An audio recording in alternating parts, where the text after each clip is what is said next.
Assalamualaikum warahmatullahi wabarakatuh. Di tengah panasnya kota Pekalongan berdiri sebuah warung sederhana yang tidak pernah sepi pengunjung. Warung itu milik sepasang suami istri, Bu Rastina dan Pak Makmur.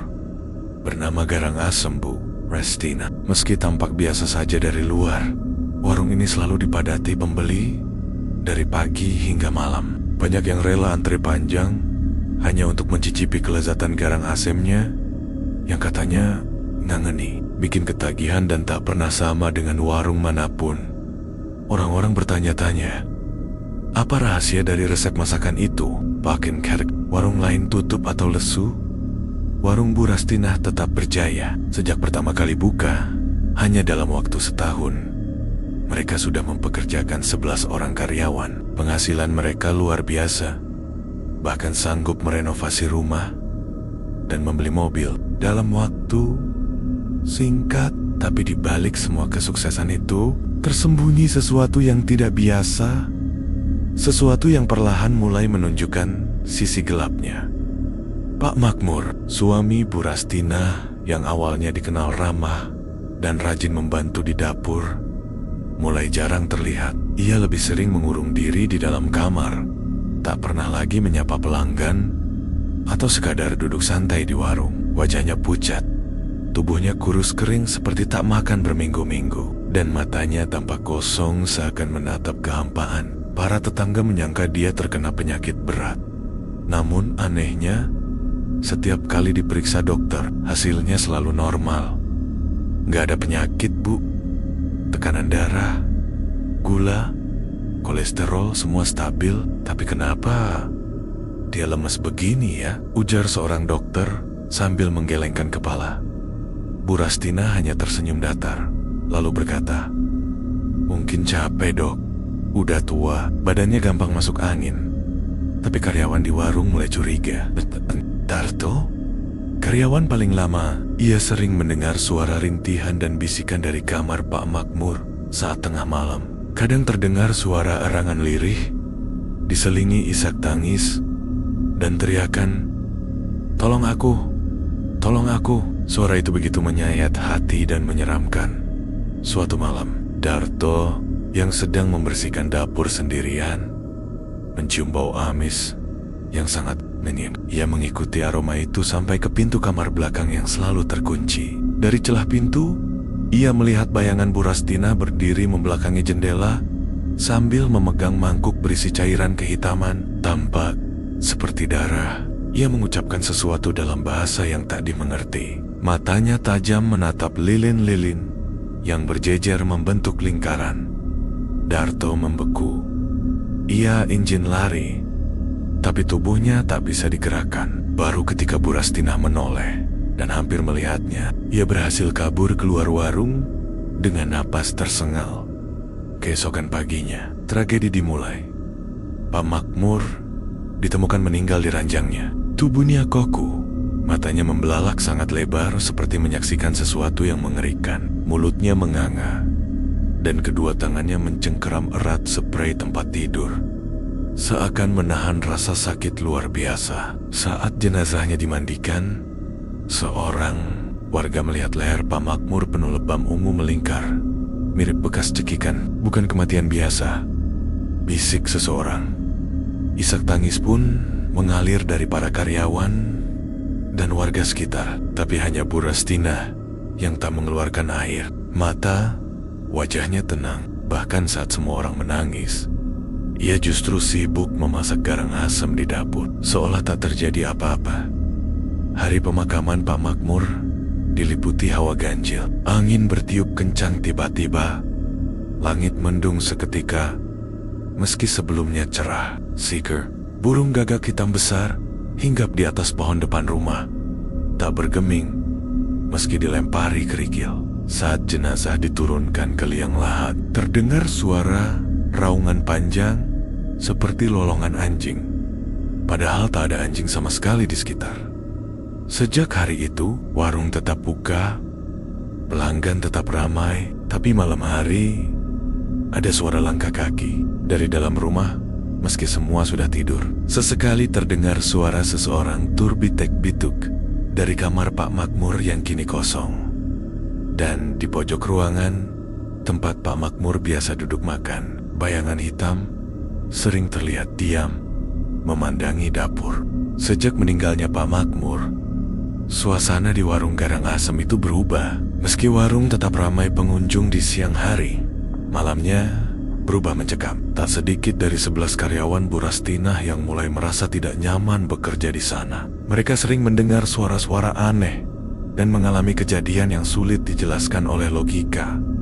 Darto, yang menjadi saksi banyak kejadian aneh sebelumnya, adalah orang pertama yang mulai mengalami gangguan serius. Suatu malam, setelah warung tutup, ia tertidur di ruang belakang karena terlalu lelah. Sekitar pukul 2 dini hari, ia terbangun karena mendengar suara kursi digeser dari ruang makan. Ia berpikir itu mungkin Bu Rastinah yang sedang membereskan sesuatu. Tapi saat ia mengintip, tidak ada siapa-siapa di sana, yang membuat bulu kuduknya merinding. Kursi tempat duduk Pak Makmur terlihat bergerak sendiri, seperti ada yang duduk di sana. Di atas meja, mangkuk Garang Asem masih mengepul, padahal tidak ada yang memasak malam itu. Ketika ia mencoba mendekat, tiba-tiba terdengar suara lirih, namun jelas. "Aku masih di sini. Aku belum selesai." Darto langsung kabur keluar rumah dan tak berani kembali tidur di warung malam itu. Keesokan harinya, ia bercerita pada dua rekannya, Rini dan Bowo. Awalnya mereka menganggap Darto hanya terlalu lelah atau berhalusinasi, tapi rasa penasaran mulai muncul. Mereka memutuskan untuk diam-diam mengamati Bu Rastinah. Saat malam hari, 3 malam bercerit-turit mereka tidak menemukan apa-apa. Tapi di malam keempat, Rini melihat Bu Rastinah keluar rumah mengenakan kain hitam dan membawa keranjang anyaman dengan langkah cepat. Tapi tenang, ia berjalan ke arah utara, melewati jalanan kecil menuju arah pantai Selamaran. Rini mengikuti dari kejauhan. Sesampainya di pantai, Bu Rastinah berhenti di sebuah batu besar di pinggir laut. Ia mengeluarkan isi keranjangnya, dupa, ayam hitam yang sudah mati, segenggam kembang 7 rupa, dan sebuah benda berbentuk boneka kecil yang diikat dengan rambut manusia. Rini bersembunyi di balik semak. Ia melihat dengan mata kepala sendiri bagaimana Bu Rastinah meletakkan benda-benda itu di atas batu, lalu mulai membaca mantra dalam bahasa Jawa kuno yang terdengar berat dan seram. Suaranya terdengar seperti bukan suara manusia. Kadang berat, seperti laki-laki tua, kadang melengking tinggi, seperti wanita menangis. Tiba-tiba angin berhembus kencang, laut seperti bergejolak, dan dari tengah gelapnya malam, muncul suara gemuruh yang menyerupai raungan. Bukan suara ombak, bukan juga suara angin. Suara itu seperti datang dari dalam laut, menuntut sesuatu. "Tumbal sudah aku berikan, sekarang ganti," ucap Bu Rastinah dengan suara berat. Rini menutup mulutnya, berusaha menahan teriakan. Ia mulai paham, Pak Makmur adalah tumbal. Suaminya sendiri diserahkan demi kekayaan. Mata Rini berkaca-kaca, tak percaya wanita yang selama ini dikenal lembut itu bisa melakukan hal sekeji itu. Setelah selesai ritual, Bu Rastinah perlahan kembali ke rumah, meninggalkan bekas darah di atas batu. Tapi saat Rini ingin berbalik, ia mendengar suara langkah kaki di belakangnya. Ia menoleh, tidak ada siapa-siapa, tapi bau amis darah menyengat begitu kuat. Langkah kakinya memburu, jantungnya berdetak kencang. Sesampainya di rumah, Rini terdiam.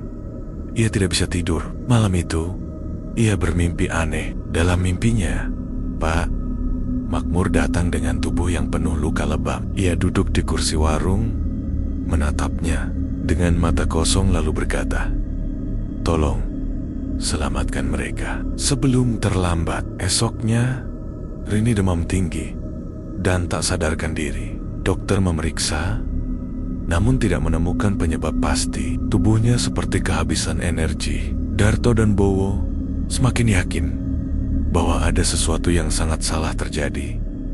Sementara itu, Bu Rastinah tetap bersikap seperti biasa. Ia melayani pelanggan Denggen senyum, memasak seperti tak pernah terjadi apa-apa. Tapi dari tatapannya, tersimpan sesuatu yang dingin dan penuh rahasia. Ia seolah tahu siapa yang mengintipnya malam itu, dan siapa yang harus menjadi korban berikutnya. Hari-hari berikutnya menjadi semakin mencekam. Mimpi buruk mulai dialami oleh hampir semua karyawan. Mereka melihat sosok Pak Makmur datang dalam tidur mereka, duduk diam sambil menunjuk dapur warung. Ada juga yang melihat wajahnya berubah mengerikan. Mata keluar dari rongga, mulut menganga, dan darah menetes dari lehernya. Warung yang dulu ramai dan penuh tawa, kini dipenuhi ketakutan. Bahkan saat ramai pun, suasana terasa mencekam. Tak ada lagi canda antar karyawan. Semua berjalan seperti robot bekerja dalam beong-beong. Rasa takut yang tak bisa dijelaskan. Satu hal yang mereka semua rasakan, sesuatu yang jahat sedang mengintai dari balik dapur itu. Malam di Pekalongan terasa lebih sunyi dari biasanya. Angin laut yang biasanya sejuk kini berhembus dingin, menusuk tulang, seolah membawa bisikan dari alam lain. Sejak Rini jatuh sakit setelah mengikuti Bu Rastina ke pantai Selamaran, suasana di warung semakin terasa mencekam. Para karyawan tak lagi bisa menyembunyikan ketakutan mereka. Darto dan Bowo bahkan mulai membicarakan rencana untuk berhenti. Tapi rasa penasaran dan rasa bersalah membuat mereka tetap bertahan. Setidaknya sampai tahu kebenaran sepenuhnya. Setelah 3 hari koma, Rini akhirnya sadar. Namun sejak bangun, matanya selalu terlihat kosong, seolah jiwanya belum sepenuhnya kembali. Ia bicara dengan suara lirih dan terbata, tapi ada satu kalimat yang terus ia ulang-ulang. Di bawah batu karang, dia menunggu dan menagih. Darto yang terus menjaga di samping Rini makin yakin bahwa semua ini berkaitan dengan pesugihan laut. Ia pun mengajak Bowo untuk mendatangi seorang dukun tua yang dulu pernah dikenal sebagai ahli spiritual di daerah Tirto, Pekalongan. Namanya Ki Daryatmor, sepuh yang sudah lama mengasingkan diri dari dunia perdukunan karena tak ingin ikut campur urusan pesugihan lagi. Namun setelah dibujuk dan diceritakan semuanya, Ki Daryatmo menarik napas panjang. Rastina, nama itu tidak asing. Dulu dia pernah datang padaku, tapi permintaannya kutolak. Ia ingin jalan cepat, dan kalau sudah menempuh jalan itu, pasti akan menagih tumbal. Itu sudah hukum. Darto terkejut. Tumbal, Pak? Tumbal apa? Ki Daryatmo menatap tajam ke arah Darto dan berkata pelan. Suaminya, Pak Makmur, dia tumbal pertamanya. Lalu Ki Daryatmo bercerita bahwa di pantai Selamaran ada satu lokasi batu karang besar yang dikenal sebagai Batu Arang Damar, tempat di mana pesugihan laut dilakukan. Di sana, orang-orang yang haus harta akan melakukan perjanjian dengan jin, laut penguasa utara, makhluk gaib yang sangat haus darah dan nyawa manusia. Jin itu bukan sembarang makhluk. Ia punya wujud besar, kulit sisik hitam kehijauan, mata merah menyala, dan bisa berubah wujud jadi siapa saja. Setiap perjanjian akan mengikat pelakunya seumur hidup. Sebagai gantinya, kekayaan akan datang tanpa henti. Tapi setiap beberapa tahun, harus ada satu jiwa yang dikorbankan. Dan yang paling keji, tumbal pertama harus orang terdekat. Biasanya pasangan hidup sendiri.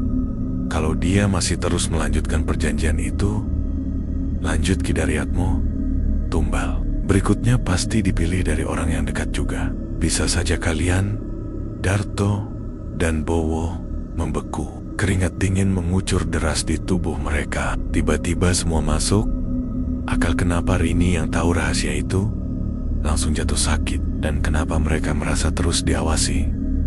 Malam itu, keduanya pulang dalam tea. Tapi di tengah perjalanan, motor mereka tiba-tiba mati di dekat sungai kecil tak jauh dari warung. Mereka turun, mencoba menyalakan kembali, namun suara dari semak membuat mereka waspada. Dari balik kegelapan, muncul sosok wanita tinggi besar, berambut panjang menutupi wajah, dan tubuhnya basah kuyup seperti baru keluar dari laut. Tangannya membawa mangkuk garang asem, namun isinya bukan kuah bening, melainkan darah kental berbau amis.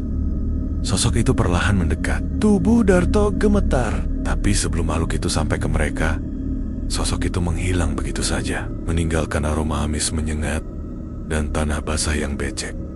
Sesampainya di rumah, mereka tak bisa tidur. Darto teringat ucapan Ki Daryatmo, jangan makan makanan dari warung itu lagi, jangan sentuh dapurnya, dan kalau kalian mendengar suara Pak Makmur, jangan pernah jawab. Tapi terlambat. Malam itu, saat semua tertidur, Bowo terbangun karena mendengar suara pintu diketuk pelan. Ia bangkit, mengira ada tamu atau mungkin angin. Tapi ketika membuka pintu kamar, ia melihat Pak Makmur berdiri di ujung lorong. Wajahnya pucat, matanya kosong, mulutnya terbuka, dan suara lirih keluar. Bowo, tolong selamatkan warung itu sebelum dia mengambil kalian semua. Namun Bowo, karena terlalu takut, justru menjerit histeris dan pingsan di tempat. Esoknya, Bu Rastina seperti tidak terjadi apa-apa. Ia tetap memasak seperti biasa, namun kini matanya berbeda. Dingin, tidak ada rasa. Ketika Darto memutuskan untuk tidak masuk kerja hari itu, Bu Rastina hanya berkata pelan kepada karyawan lain, tak apa, nanti juga balik sendiri, atau akan ada yang menggantikan dia. Tak ada yang berani bertanya lebih lanjut. Hari itu juga, pelanggan pertama yang membeli garang asem mendadak kejang di tempat dan muntah darah. Namun anehnya, setelah dibersihkan dan dipanggil ambulans, Bu Rastina tetap membuka warung, seolah semua itu kejadian biasa. Dan dari dapur, salah satu karyawan yang hendak mengambil sendok mengaku melihat sepasang mata merah menyala, mengintip dari bawah meja, dan suara desahan berat yang berkata, tumbal selanjutnya belum dipilih. Suasana di warung garang asem milik Bu Rastina semakin tak wajar. Warung itu tetap ramai setiap hari, tapi yang terasa aneh bukan jumlah pengunjungnya, melainkan para pengunjung itu sendiri. Beberapa dari mereka datang dengan wajah pucat, mata cekung, dan gerakan tubuh lambat seperti boneka rusak. Mereka makan dalam diam, lalu pergi tanpa mengucap sepatah kata pun. Seorang karyawan pernah menyapa salah satu dari mereka, namun orang itu hanya menatap kosong sambil tersenyum lebar, dan suaranya lirih, garang asem.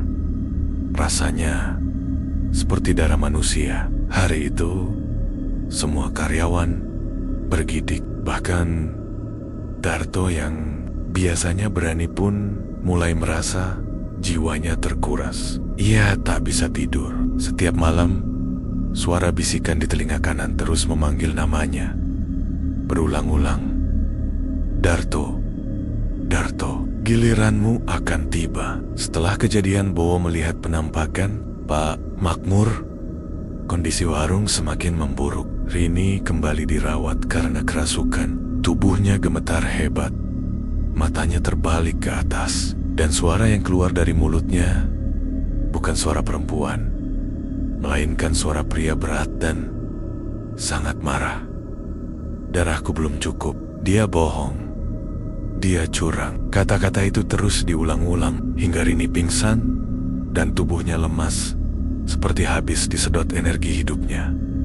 Darto yang sudah muak dengan semua teror itu, akhirnya memutuskan untuk menyelidiki sendiri apa yang terjadi di dapur warung. Ia menunggu semua karyawan pulang dan pura-pura lupa mengambil helm. Malam itu, sekitar pukul 11:30, ia kembali diam-diam ke warung. Lampu dapur mati, tapi dari celah pintu tampak api kecil dari lilin yang menyala. Ada suara seperti orang berbisik, namun terdengar ganda seperti dua suara dalam satu tubuh.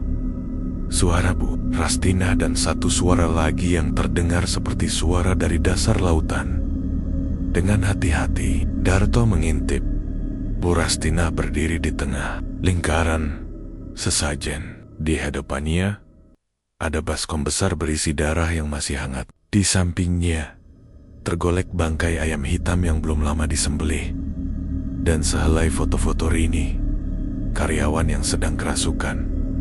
Ini tumbal selanjutnya. Dia sudah tahu terlalu banyak, ujar Bu Rastina dengan suara berat. Tapi, yang mengerikan saat ia berbicara, bayangan di belakang tubuhnya berubah menjadi sosok makhluk besar bersisik, bermata merah, dan mulut penuh taring.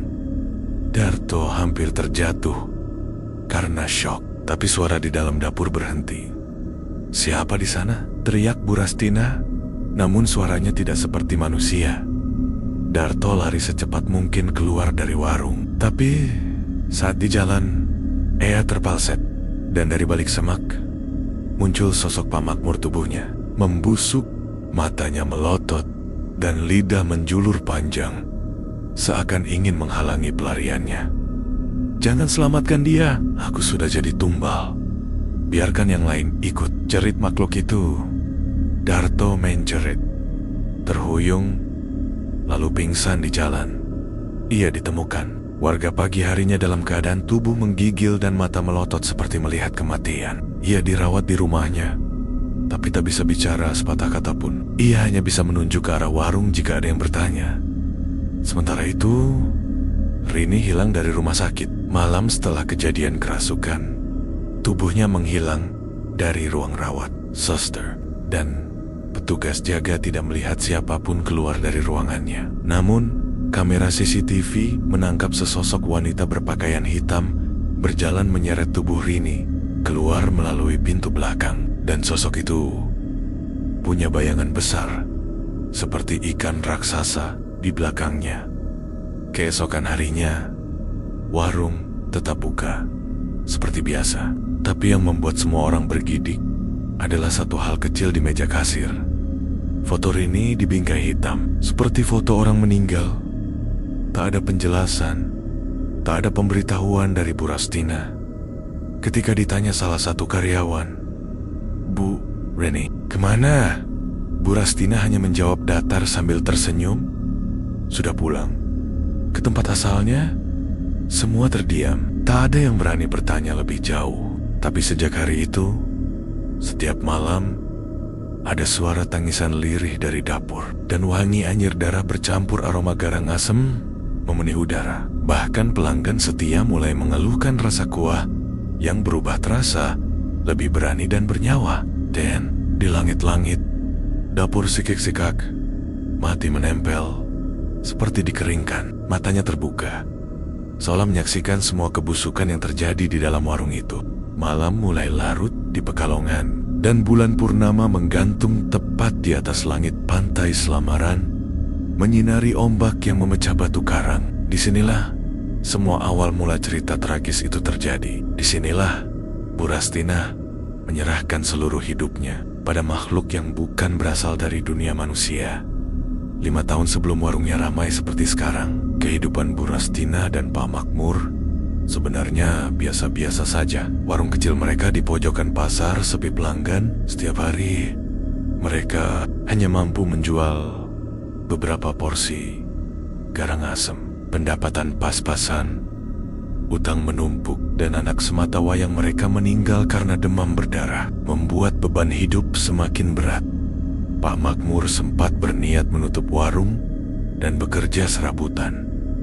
Tapi Bu Rastina tak rela. Ayah Engine Worm itu besar. Ia ingin punya segalanya. Sayangnya, ia memilih jalan yang salah. Suatu malam, saat duduk di teras sambil menangis, datang seorang wanita tua berpakaian serba hitam dan membawa tongkat kayu. Wajahnya penuh keriput, matanya tajam menatap Bu Rastina. "Kau ingin warungmu ramai? Mau kaya dalam waktu singkat?" tanya wanita itu.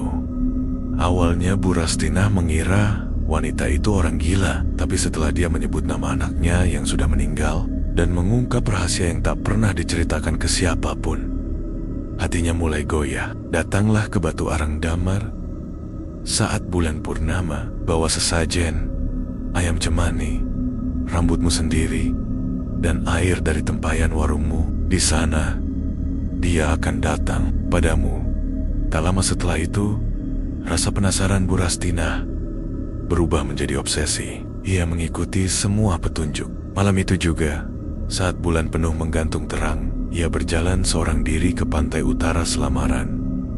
Di sana, ia menemukan batu karang hitam raksasa, seperti yang dikatakan si wanita tua. Ia duduk di atasnya, menunggu, dan membaca mantra yang sudah diajarkan. Laut mendadak bergemuruh, angin berputar membentuk pusaran kecil di sekelilingnya. Suara dari dasar laut mulai terdengar suara berat, seperti ditelan air garam yang penuh kemarahan. Rastina, kau datang. Dari tengah ombak muncul sosok tinggi besar. Separuh tubuhnya bersisik seperti ikan raksasa, dan wajahnya penuh luka-luka berair garam. Mata merahnya bersinar menyilaukan. Makhluk itu berjalan ke daratan tanpa menginjak pasir, seolah melayang di atas air. Bu Rastina bergetar hebat, tapi tekad dan ambisinya lebih besar dari rasa takut. Aku ingin warungku ramai, aku ingin kaya, aku ingin punya segalanya. Makhluk itu tertawa, suaranya menggelegar. Bisa, tapi kau tahu harganya. Harus ada nyawa sebagai ganti. Tanpa pikir panjang, Bu Rastina mengangguk. Ia pikir bisa menyerahkan ayam atau siapa saja di luar keluarganya. Tapi makhluk itu menyeringai. Tumbal pertama harus darahmu sendiri. Orang yang tidur sekasur denganmu, suami Pak Makmur. Jantung Bu Rastina nyaris copot. Ia syok, tapi ia sudah telanjur membuat ikatan. Kika Eamander, bukan hanya warungnya yang hancur, melainkan nyawanya akan dicabik habis di tempat. Ia pulang dalam diam, tak bicara apapun ke Pak Makmur. Namun malam-malam setelah itu, ia mulai menaruh sesuatu di dalam makanan suaminya. Bukan racun, tapi minyak pesugihan yang akan mempercepat kematiannya. Perlahan-lahan, lewat penderitaan, Pak Makmur mulai kurus, sering mimpi buruk, dan badannya menggigil di malam hari. Setiap malam pula, jin itu datang ke mimpinya, membuatnya tercekik dan ketakutan. Sampai akhirnya, tubuhnya tak kuat, dan ia tewas di tempat tidur dengan mata melotot dan wajah ketakutan luar biasa. Bu Rastina tahu tumbalnya sudah diterima. Keesokan harinya, pelanggan mulai berdatangan dari segala penjuru. Uang masuk deras. Warungnya berkembang pesat, tapi harga yang ia bayar jauh lebih mahal dari yang pernah ia bayangkan. Setiap tahun, makhluk itu muncul dalam mimpinya dan menuntut tumbal baru. Jika ia terlambat memberi, satu persatu, kejadian mengerikan mulai menghantui. Makanan berubah rasa, pelanggan kesurupan, dan kadang muncul suara dari dapur yang berkata, "Waktumu hampir habis, atau aku yang akan memilih." Dan benar saja ketika waktunya tiba, Bu Rastina memilih Rini. Ia melihat Rini terlalu dekat dengan kebenaran. Ia takut rahasia pesugihannya terbongkar, maka Rini dijadikan tumbal, dibawa di malam hari saat dirawat di rumah sakit, dan tubuhnya dihanyutkan ke laut, ke batu tempat awal semua bermula. Warung tetap ramai, tapi pelanggan tak lagi sama. Banyak dari mereka datang tanpa suara, dan ketika pergi tak pernah kembali. Bu Rastina kini seperti wanita lain. Ia tak lagi seperti istri sederhana yang dulu menangis kehilangan anaknya. Wajahnya dingin, senyumnya tipis, tapi setiap malam ia duduk sendiri di dapur, memandangi mangkuk kuah garang asem lalu berbisik, "Jangan ambil aku dulu, aku akan cari tumbal lain." Tapi bisikan dari arah dapur membalas lirih, "Tak selamanya kau bisa lari, Rastina. Darahmu juga akan habis." Warung garang asem Bu Rastina tetap buka seperti biasa. Setiap pagi, antrean sudah mengular. Para pembeli berdatangan dari yang jauh sampai yang tinggal tak jauh dari rumah Bu Rastina. Tapi ada satu hal yang mulai terasa ganjil.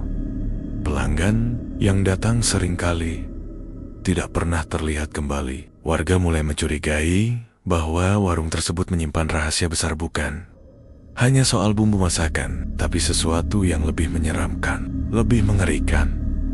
Darto, yang kini sudah pulih, meski tubuhnya masih sering gemetar, mulai menyusun keberanian. Ia mendatangi kembali Kudaryatmo, dukun tua yang dulu pernah memperingatkan bahwa pesugihan laut selalu menuntut tumbal. Kali ini, Darto tidak datang sendiri. Ia ditemani seorang tetua kampung bernama Mbah Sutarjo, yang juga sudah lama mencurigai warung garang asem itu. Ki Daryatmo mengangguk pelan saat mendengar niat Darto dan Mbah Sutarjo. Kalau ingin menghentikan ini, kalian harus masuk ke dapur itu. Bukan hanya melihat, tapi memutus ikatannya. Tapi ingat, banyak yang masuk, tapi tak semua bisa keluar dalam keadaan utuh. Malam harinya, mereka bersiap. Warung sudah tutup, para karyawan sudah pulang. Tapi Bu Rastina belum tidur. Ia duduk di ruang tengah, menatap lampu gantung yang redup, seolah sedang menunggu sesuatu. Darto, dengan jantung berdebar, mendekati pintu dapur dari belakang rumah. Ia bersama Mbah Sutarjo dan dua warga lain yang bersedia ikut. Dengan hati-hati, mereka membuka pintu belakang yang ternyata tidak dikunci. Begitu masuk, hawa panas menyergap mereka, disusul aroma menyengat yang bukan aroma masakan tapi bau anyir darah dan daging busuk. Dapur itu tampak seperti dapur pada umumnya. Namun, ada sesuatu yang janggal. Di bawah kompor, ada lantai tanah yang tampak lebih gelap dari bagian lain, dan di pojok ruangan berdiri sebuah lemari kayu tua yang selalu terkunci. Bahkan kunci gemboknya berkarat. Mbah Sutarjo langsung memerciki sekeliling dapur dengan air doa. Saat air itu menyentuh lantai, terdengar suara gemuruh kecil dari dalam tanah. Seperti ada sesuatu yang menggerutu. Natal merintih. Darto memberanikan diri membuka lemari kayu itu dengan linggis kecil. Dengan satu hentakan, gembok tua itu terbuka. Tapi, begitu pintu lemari terbuka, bau busuk menyeruak hebat. Isinya bukan bahan makanan, melainkan benda-benda aneh. Boneka jerami dengan rambut manusia, botol kaca berisi darah beku, dan selembar foto-foto Pak Makmur, Rini, dan beberapa pelanggan yang sudah hilang. Astagfirullah, ini semua tumbalnya, ucap Darto, menahan mual. Di balik lemari itu, mereka menemukan celah rahasia menuju ruang bawah tanah kecil, semacam ruang persembunyian. Di dalamnya, ada lingkaran tanah berbatu yang membentuk simbol aneh, dan di tengahnya ada mangkuk besar dari tanah liat masih penuh cairan merah pekat. Dinding-dindingnya penuh coretan simbol pesugihan, dan di langit-langit puluhan bangkai kelelawar menggantung. Darahnya menetes pelan ke dalam mangkuk. Saat mereka mencoba membongkar lingkaran tanah itu, dapur tiba-tiba berguncang hebat. Suara jeritan panjang menggema dari dalam tanah, lalu muncul sesosok makhluk hitam besar dari dalam mangkuk jin laut pesugihan itu. Tubuhnya bersisik, matanya merah menyala, dan dari mulutnya keluar lidah bercabang, menjulur ke arah Darto dan Mbah Sutarjo. Kalian bukan tumbal yang dipilih, tapi kalian datang sendiri ke tempatku. Darto membekap mulutnya, sementara Mbah Sutarjo membaca doa dan melempar garam dan tanah kuburan ke arah makhluk itu. Jin itu mengaum, menghilang. Tapi sebelum lenyap, ia sempat berteriak keras. Kalau dia tak memberiku tumbal malam ini, maka dia sendiri yang kuambil. Tiba-tiba, dari arah ruang tengah, terdengar jeritan panjang dari Bu Rastina. Mereka berlari ke sana dan mendapati Bu Rastina sedang terbakar api hitam dari dalam tubuhnya. Tubuhnya bergetar hebat, darah keluar dari telinganya, matanya membelalak, dan kulitnya melepuh satu persatu. Aku belum siap. Aku belum. Serahkan tumbalnya. Jangan ambil aku. tolong. Tapi suara dari udara bergema, berat dan dalam. Kau sudah ingkar, kau menunda. Sekarang nyawamu adalah bayaran. Dalam hitungan detik, tubuh Bu Rastina meledak dari dalam dan terlempar ke langit-langit rumah. Darah dan serpihan daging menghujani dapur. Api hitam menyebar ke sekeliling ruangan, tapi hanya membakar simbol-simbol pesugihan. API Tetit menyentuh satupun dari mereka yang datang untuk membongkar kebenaran. Dan dalam keheningan, setelah jeritan terakhir itu, warung menjadi sunyi, sangat sunyi. Hari berikutnya, warung itu ditutup untuk selamanya. Warga menutup semua akses masuk dan menaburi seluruh lantai dengan garam serta tanah kuburan. Namun, mereka tahu sesuatu masih tinggal di dalam. Beberapa malam kemudian, warga yang melewati warung itu dari jauh mengaku mendengar suara garang asem sedang mendidih dan suara seorang wanita yang menangis lirih. Aku hanya ingin kaya. Hanya itu kenapa harus dibayar dengan darah. Sejak malam mengerikan itu, warung garang asem Bu Rastina resmi ditutup. Pintu-pintunya disegel, jendela ditutup rapat dengan papan, dan halaman depannya ditaburi garam dan tanah kuburan. Namun, meskipun warung itu tak lagi beroperasi, cerita kelamnya belum benar-benar selesai. Warga sekitar mulai menyebut tempat itu dengan berbagai nama. Warung arwah, warung tambel, hingga warung setan garang asem. Tak ada yang berani mendekat, apalagi saat malam tiba. Bahkan tukang ojek dan pedagang keliling memilih memutar arah agar tidak melewati jalan depan warung itu. Semua orang tahu sesuatu yang mengerikan masih bersemayam di dalamnya. Namun, seperti yang sering terjadi, rasa penasaran manusia selalu lebih besar dari rasa takut.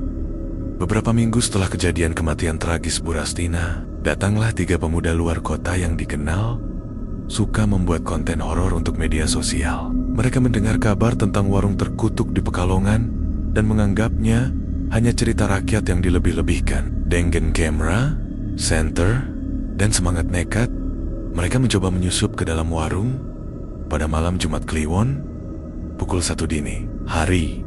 Mereka berhasil membuka salah satu jendela belakang dan masuk diam-diam. Saat itu, suasana sangat hening. Dapur yang dulu menjadi pusat kengerian kini penuh debu, tapi masih tampak bikus-bikus pembakaran dan lambang-lambang pesugihan di lantai. Salah satu dari mereka, Denny, menyalakan kamera dan berkata santai, "Ini dia tempat yang katanya penuh arwah. Tapi nyatanya sepi, nggak ada apa-apa." Namun belum sempat ia tertawa, lampu senter tiba-tiba berkedip. Angin dingin berhembus dari dalam dapur, dan pintu lemari tua yang dulu menyimpan benda-benda Sisojan terbuka sendiri dengan suara decitan panjang. Dari dalam lemari itu keluar suara erangan lirih, suara Pak Makmur.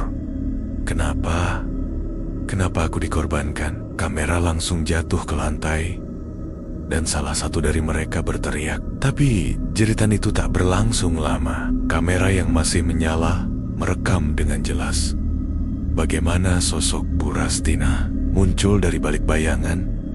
Tubuhnya hangus terbakar, matanya kosong, dan tangannya menggenggam mangkuk garang asam penuh darah. "Mau coba rasa kematian?" bisiknya. Setelah itu, layar menjadi gelap. Keesokan harinya, kamera ditemukan warga di pinggir got tak jauh dari warung. Isinya menggemparkan seluruh kampung. Ketiga pemuda itu hilang tanpa jejak. Pihak berwenang sempat mencoba membongkar warung tersebut dan menutup seluruh aksesnya dengan tembok. Tapi setiap malam Jumat Kliwon, suara-suara tetap terdengar. Kadang suara kursi diseret, suara wanita tertawa kecil, atau suara kuah mendidih seperti sedang memasak. Bahkan seorang warga bernama Ibu Minah yang tinggal 2 rumah dari warung itu mengaku beberapa kali melihat sosok wanita berambut panjang duduk di teras warung sambil membawa mangkuk. Tapi bukan mangkuk biasa, mangkuk itu berisi kepala manusia. Saya nggak berani lihat lama-lama kata Ibu Mina. Gemetar, tapi saya yakin itu Bu Rastina. Tak hanya penampakan, warga juga mulai mengalami mimpi buruk yang sama. Mereka bermimpi makan garang asem di warung itu. Tapi saat disendok, daging di dalamnya berubah jadi jari manusia, mata, bahkan potongan lidah. Saat terbangun, mereka selalu merasa lidahnya pahit dan tenggorokannya tercekat seharian penuh. Darto yang kini pindah ke kota lain juga masih dibiong-bianji mimpi buruk. Dalam mimpinya, ia melihat semua korban pesugihan Bu Rastina duduk melingkar di dapur dengan wajah pucat dan mata kosong. Di tengah mereka, Bu Rastina berdiri membawa panci besar berisi darah. Masih ada yang belum diganti. Darto, kamu kan dulu karyawanku. Waktumu akan tiba. Mimpi itu terus menghantuinya hingga ia memutuskan untuk berhenti bekerja di dunia kuliner sepenuhnya. Ia tahu, meski ia selamat, ikatannya belum sepenuhnya putus. Sampai hari ini, warung itu tetap berdiri, tertutup rapat, tapi tidak pernah benar-benar sepi. Warga masih sesekali mendengar suara-suara memasak dari dalam. Kadang terlihat siluet di balik jendela yang seharusnya sudah tertutup. Bahkan ada satu kejadian aneh.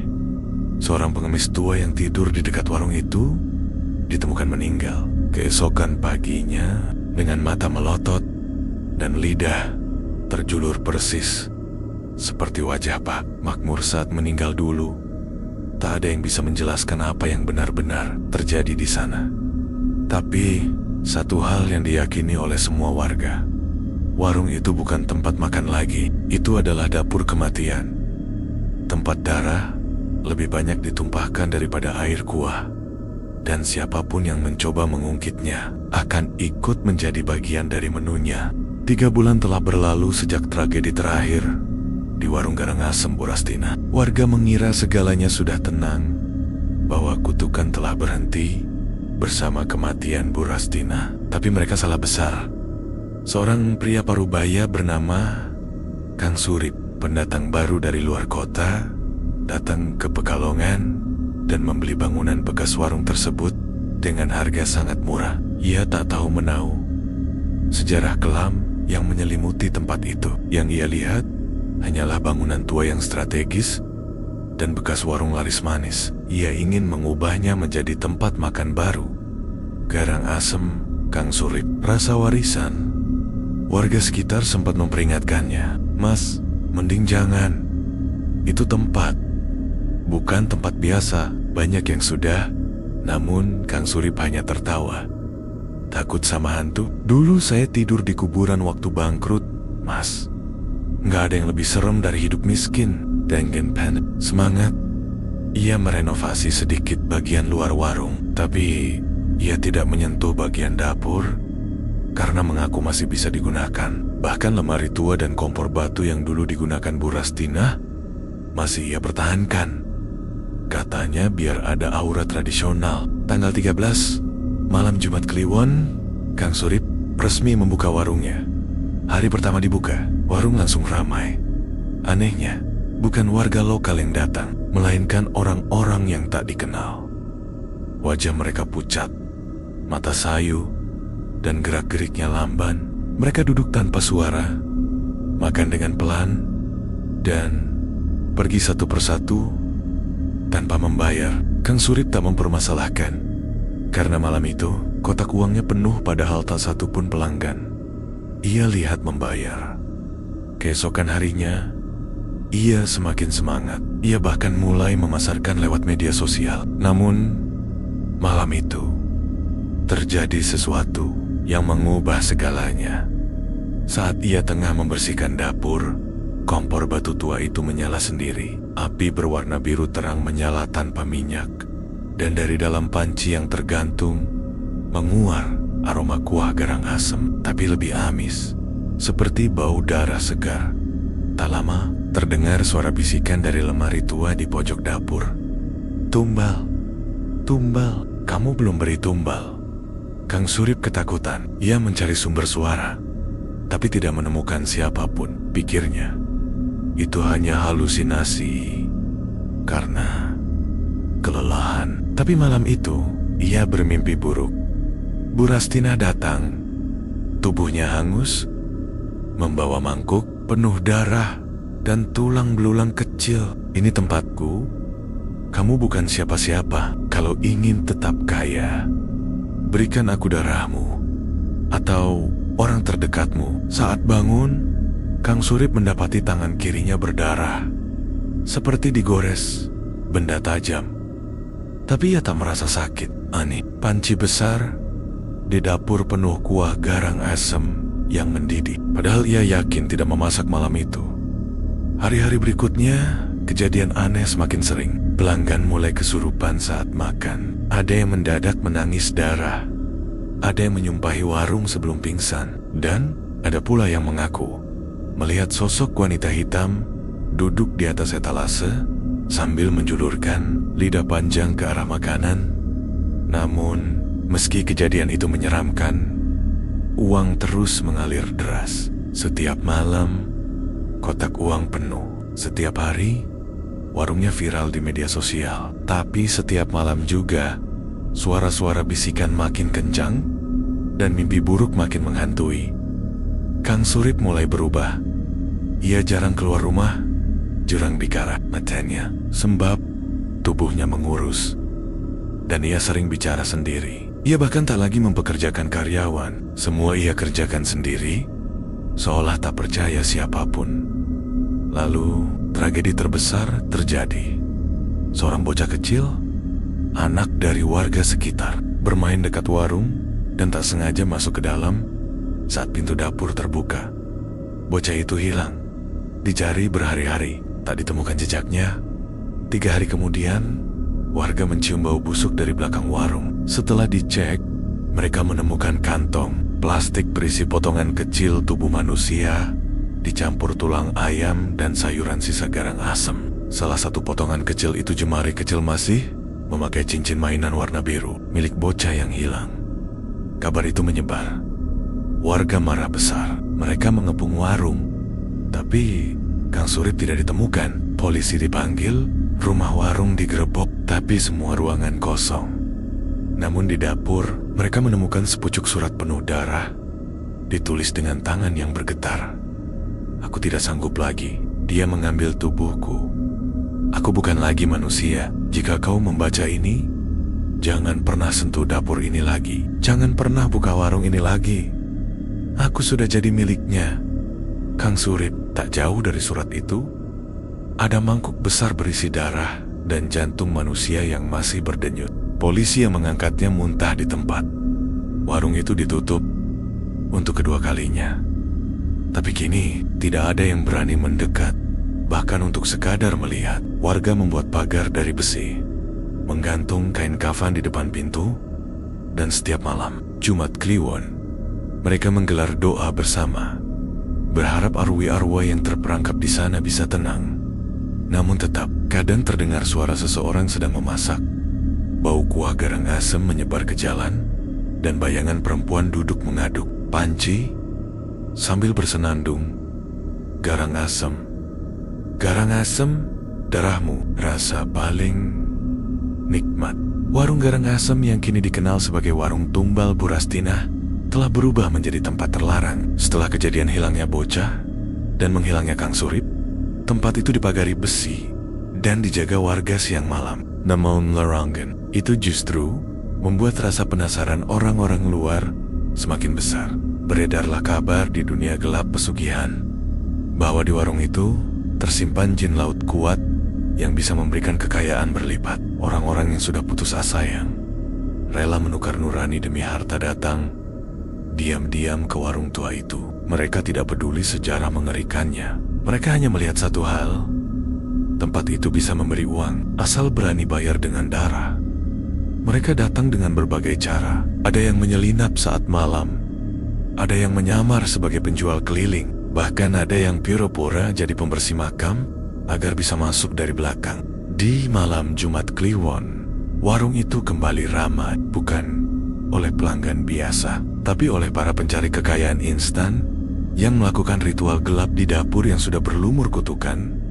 Mereka datang membawa sesajen, ayam cemani, rambut anak, bahkan darah mereka sendiri. Mereka membuka kembali lemari tua, tempat Bu Rastina menyembunyikan benda pesugihan. Mereka membaca mantra yang entah mereka pahami atau tidak. Dan yang paling tragis, mereka berani membuat ikatan baru dengan jin laut penunggu batu karang. Tapi jin itu bukan jin biasa. Ia adalah makhluk yang telah tumbuh kuat karena darah tambal-tambal sebelumnya. Ia tak hanya menuntut tumbal, tapi kini mulai menyebar pengaruhnya keluar warung.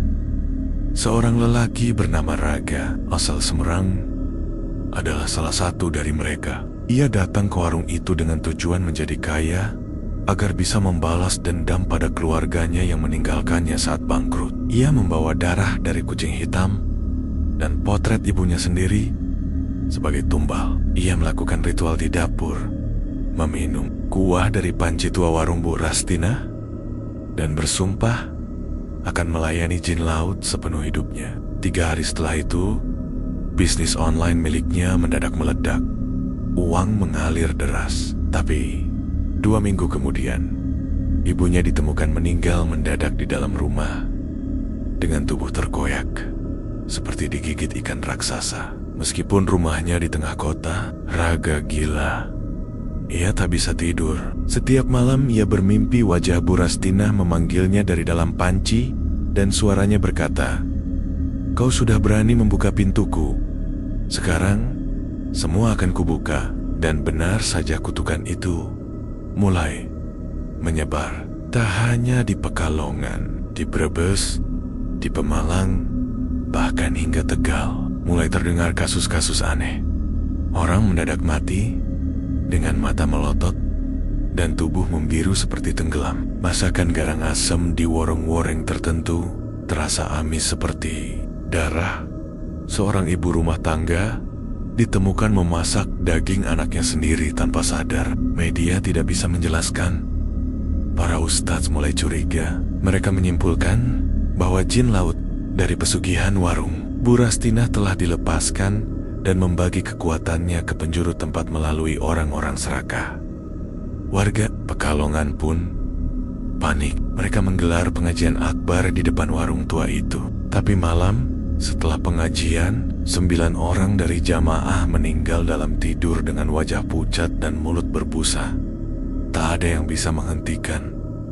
Bahkan Ki Udaryatmo, dukun tua yang dulu membantu Darto, ikut jatuh sakit. Ia kerasukan roh Pak Makmur dan sempat berkata di tengah malam, dia tidak ingin dihentikan. Dia ingin semua merasa lapar. Lapar seperti dia dulu. Lalu mulutnya menganga lebar dan dari dalamnya keluar darah segar. Ia meninggal dengan wajah tersenyum, seolah jiwanya berhasil kabur sebelum tubuhnya diambil. Kini, warung itu bukan sekadar bangunan mati. Ia telah menjadi pusat penyebaran pesugihan berdarah semacam pintu kecil yang menghubungkan dunia manusia dan laut, tempat jin itu berasal. Dan selama masih ada orang yang datang membawa niat jahat, pintu itu akan tetap terbuka. Darah akan tetap mengalir. Malam-malam sunyi di Pekalongan selalu diiringi suara sayup-sayup dari dalam warung. Garang asem, siapa lagi yang ingin kaya? Siapa lagi yang siap mati? Dan yang paling mengerikan, menurut deses-deses terbaru Eda Sisierang dari luar pulau yang berniat membuka warung cabang menggunakan resep asli dari Bu Rastina.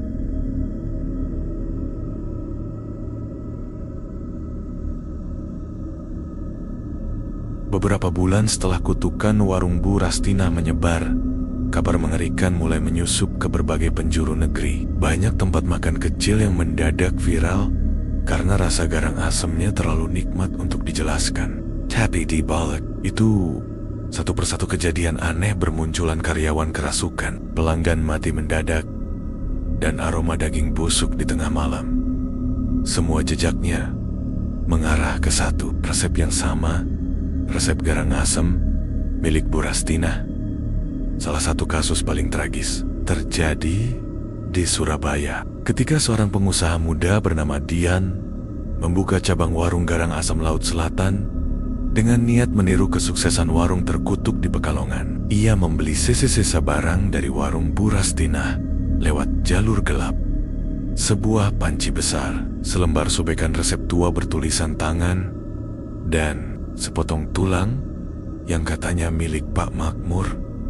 Dian tak percaya kutukan, ia percaya pada uang. Dan benar saja, warungnya langsung meledak. Antrean panjang, influencer berdatangan. Dalam 2 minggu, ia bisa membeli mobil mewah. Tapi siap hari pertama, ia membuka warung. Ia tak pernah bisa tidur tanpa suara ketukan dari bawah tempat tidurnya. Setiap malam, suara itu makin keras, ketukan pelan, berubah menjadi gedoran marah. Lalu, muncul suara tawa perempuan dan desisan air mendidih. Darahnya belum cukup. Tambahkan nyawa. Pada minggu ketiga, 3 karyawannya hilang. Dalam CCTV, mereka terlihat masuk ke dapur, tapi tidak pernah keluar. Saat kamar mandi dibongkar, ditemukan jeroan manusia dalam ember bercampur daun salam dan irisan cabai rawit. Polisi turun tangan, tapi seperti yang terjadi di Pekalongan, tidak ada bukti langsung. Dian hanya bisa menangis. Ia mencoba berhenti, tapi setiap kali ia tutup warung, wajah almarhum ibunya muncul di dinding dapur, menangis darah dan berkata, "Kamu sudah memberi janjimu, ingkar berarti mati." Akhirnya, pada malam Jumat Legi, Dian mencoba kabur dari kota, tapi di tengah jalan, mobilnya mogok di tengah jembatan. Ia turun untuk meminta bantuan, namun dari balik gelap malam, Bu Rastinah muncul. Tubuhnya hangus, perutnya membesar seperti penuh cairan, dan tangannya membawa mangkuk darah yang masih panas. "Ini warungku, kamu hanya pelayan, dan sekarang kamu hidangan selanjutnya." Keesokan paginya, mobil Dian ditemukan terbakar habis. Tapi anehnya, di jok belakang terdapat sepiring garang asem, masih hangat, dan tak ada jasad ditemukan. Hanya cincin kawin Dian yang hangus menempel di piring.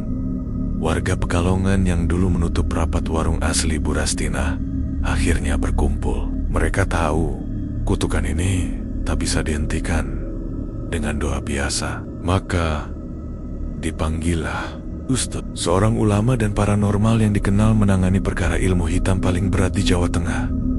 Ustadz Rahman datang bersama timnya, membawa air doa, tanah kuburan, 40 orang mati syahid, dan kitab khusus dari pesantren tua yang konon pernah mengusir jin laut di masa penjajahan Belanda.